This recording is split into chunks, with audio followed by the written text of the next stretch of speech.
You don't need to be attractive, rich, or dominant to seduce. You only need one thing: the power to create pleasure in someone else's mind without ever speaking about yourself. Sound exaggerated? It's not. This is how CIA agents forge alliances, how elite salespeople influence, and how the greatest seducers become emotional addictions, not just fleeting passions. Here's the uncomfortable truth: the more you talk about yourself, the less interesting you become. And the paradox? The less you reveal, the more magnetic you become, if you know how to make the other person enjoy talking about themselves. This is the essence of one of social psychology's most dangerous concepts: informational superiority. A technique sharpened by intelligence agencies to earn the trust of enemies. In the realm of attraction, it turns you into the most alluring presence, the empathetic enigma. The listener so tuned in, others forget to ask who you are, because they don't need to. They just crave the feeling they get around you. Dopamine has already decided. Here's the contradiction: what people want most is to be heard. What they rarely do is listen. We live in a culture of performance, every sentence seeks applause. And that's why most fail at building connection. Because no one wants competition for attention when what they really seek is an audience. The CIA's first secret: people trust those who validate them, not those who try to impress. I thought it was manipulation at first. But the more I watched the real masters, the ones who never boast, I realized they follow the same script: emotional questions, precise validation, and strategic silence. They don't perform. They reveal nothing. They make others open up. And that subtle shift gives them invisible control, not by force, but through intelligence. Nietzsche once wrote, "What is good? That which increases our sense of power." And few things increase power more than feeling understood effortlessly. That's what informational superiority does: it makes someone feel so deeply seen that their defenses collapse. And where defenses end, seduction begins. But understand, this isn't a trick to get a number. It's a gateway into the unconscious. It's influence at its most intimate. And like all powerful tools, it can heal or harm. So use it with awareness. What follows is how to use this with strategy, to become magnetic, unforgettable, and leave emotional fingerprints on every interaction. You'll learn how to transform basic questions into portals of connection. The biggest lie in modern seduction is that attraction requires display, showing status, sculpted bodies, social proof. The world sells seduction like a job interview: show more, win more. But this belief is toxic. Because it starts with a silent admission: you're not enough yet. But real attraction, the visceral kind, is not about logic. It's unconscious. It's primal. If you still believe you must impress, you've missed the point. People don't fall for those who are interesting. They fall for those who make them feel interesting. The trick is not to be the story. It's to be the stage where someone else becomes the main character. This is where the most powerful tool of silent seduction comes in: strategic validation. Not shallow praise, but deep mirroring that makes a person feel seen in a way they're not used to. This isn't about lines. It's about active listening, emotional calibration, verbal precision. The CIA calls it verbal mirroring. But it predates them. Socrates used it to lead people to self-revelation. Courtiers in Versailles turn questions into hidden compliments. This works because we now understand what it triggers: dopamine. Every time someone feels deeply understood, the brain's reward system lights up. And if that feeling becomes associated with your presence, they want more, even if they don't know why. They crave you. Because you feel like the experience of being special. The most powerful addiction. So how do you use this? Through the cycle of three moves that create irresistible connection. First, the emotional question. Skip surface level. Ask, what do you do when no one's watching? What's been the lightest moment of your day? What would you do if the world stopped tomorrow? These open up the subjective. The unconscious loves that. Second, the deepening question. Take what they gave you and go further. This proves you're listening. And it triggers dopamine. Example, I love painting. And what does painting do for you emotionally? This introspection becomes a shared journey. You're helping them know themselves. That creates an unforgettable bond. Third, reflective validation. Turn their response into a value statement. Not flattery. Precision. Example, I know so many people who crave attention. The fact that you find peace in solitude is magnetic. You're saying their world is rare, not just that they're attractive. This touches not just ego, but identity. It validates not just appearance, but essence. This sequence isn't magic. It's a structure. One that must adapt. It's not about memorized lines. It's about real listening, keen observation. Everyone has a different access point: art, humor, pain. The key is there. Stop trying to shine. Start seeing them, but too much validation without friction leads to disinterest. The mind craves contrast. That's why validation needs subtle tension. A small disagreement. A friction in the mirror. Just like gold needs fire, desire needs resistance. Try this: you seem like someone who needs control, even when pretending not to. That's fascinating, and a little dangerous. Here you've merged insight, tension, and admiration in one sentence. You've stirred curiosity and planted a question in her mind. Robert Greene says the seducer is not the one who impresses, but the one who gently disturbs the ego. Not with attacks, but with accurate reads. Strategic validation is a dance. Between affirmation and challenge, between mirror and mystery. And here's the paradox: the more you do this, the less you talk. The less you talk, the more enigmatic you become. And the more enigmatic, the more captivating. That's the magic formula: the more you focus on them, the more they obsess over you. Is this manipulation? No. Manipulation is when you lie. This is revelation.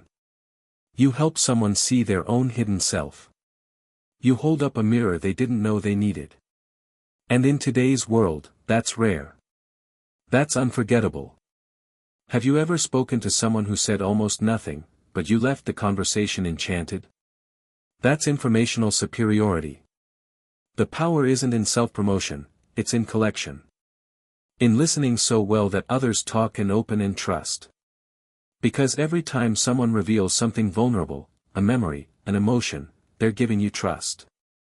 And trust is the bond no logic can break. Seducing isn't conquest.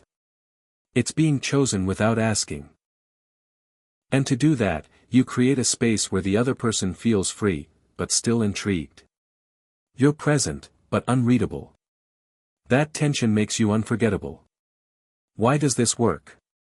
2 reasons. First, neurochemistry. Being heard releases dopamine and oxytocin. These chemicals wire pleasure to your presence.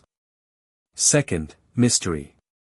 We desire what we don't fully grasp and respect what we can't control. That combo, pleasure and mystery, is addictive. The more mystery you create, the more their mind projects. And projections are more powerful than any truth. They fill in your blanks with fantasy. And fantasy always wins. This is the hidden power of strategic silence. When used correctly, you never need to prove yourself.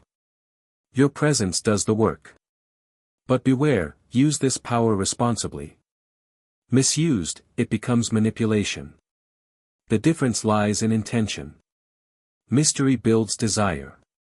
Confusion breeds distrust. The line is fine, but clear. To use this properly, reframe your identity. You're not there to be discovered. You're there to discover. Don't seek validation, give it. Don't tell stories, provoke them. Every personal revelation gives you insight into someone's fears, desires, patterns. That's more than advantage. That's control. Use guided curiosity. Don't ask at random. Ask like you're solving a puzzle. Because everyone holds a story they've never told right. When you help them tell it, you become unforgettable. The first person who truly saw them, but break the code of silence, and it all collapses. The moment you start explaining, justifying, or oversharing, you lose your edge. You become predictable. Predictability kills desire. So speak less. But speak with weight. Offer cryptic phrases. Pieces of truth, never the whole. Example, you seem like someone who rebuilt themselves in silence. Maybe that's why you value control. Then pause. When she asks you, what about you? Smile. Say, maybe. But today, I'd rather listen. My best stories aren't mine. That's elite social intelligence. It's the charisma of great therapists, leaders, and artists.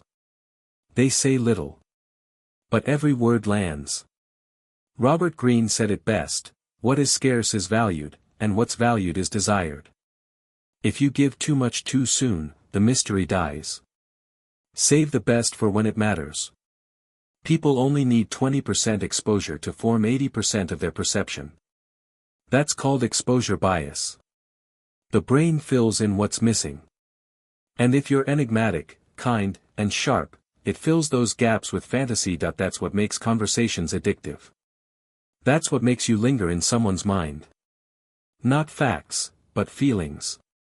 Not stories, but experiences. To master this without being fake. Practice. CIA spies train for years. You can start today.